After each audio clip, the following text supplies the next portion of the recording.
नमस्कार, मी महेश पाटील. मी घेतला आहे 100 दिवस चॅलेंज बिझनेस ग्रो करण्यासाठी.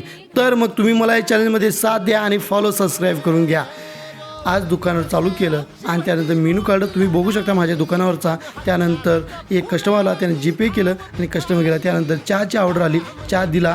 त्यानंतर रोलची ऑर्डर आली होती, मग झणझणीत आणि एकदम खतरनाक असा रोल बनवला आणि कस्टमर दिला. त्यानंतर आमलेटची ऑर्डर आली. आमलेटची ऑर्डर आली नव्हती, त्यासाठी मी शूट करण्यासाठी मी एक आमलेट पाव बनवला आणि चारही बाजून मी शूट करून घेतलं. त्यानंतर कस्टमर यायला सुरुवात झाली, तसे आमलेटची ऑर्डर आली. त्यानंतर हाफ फ्रायची पण ऑर्डर आली. मग हाफ फ्राय कसं मस्तपैकी मीठ, चटणी, कोथिंबीर, कांदा घालून मस्तपैकी झणझणीत काढून कस्टमर दिलं. कस्टमर भरपूर आवडलं. त्यानंतर आमलेट पावच्या ऑर्डर आल्या होत्या, मग आमलेट पावच्या ऑर्डर बनवल्या. त्यानंतर रस आमलेटची बी ऑर्डर आली होती, ती बनवली. आणि रात्र जशी झाली तशी मोठी ऑर्डर आली होती, 10 ते 15 आमलेट पाव बनवायचे होते. त्यानंतर मी चालू केले आमलेट पाव बनवायला. त्यामध्ये कस्टमर पण येत होते, त्यांना आमलेट पाव पाहिजे होता, ते पण मी देत होतो. मग जसं जशी आमलेट संपली किंवा माझे जसे पाव संपले तसं मी स्टॉल आज बंद केला. आणि भेटू नेक्स्ट ब्लॉगमध्ये. थँक्यू.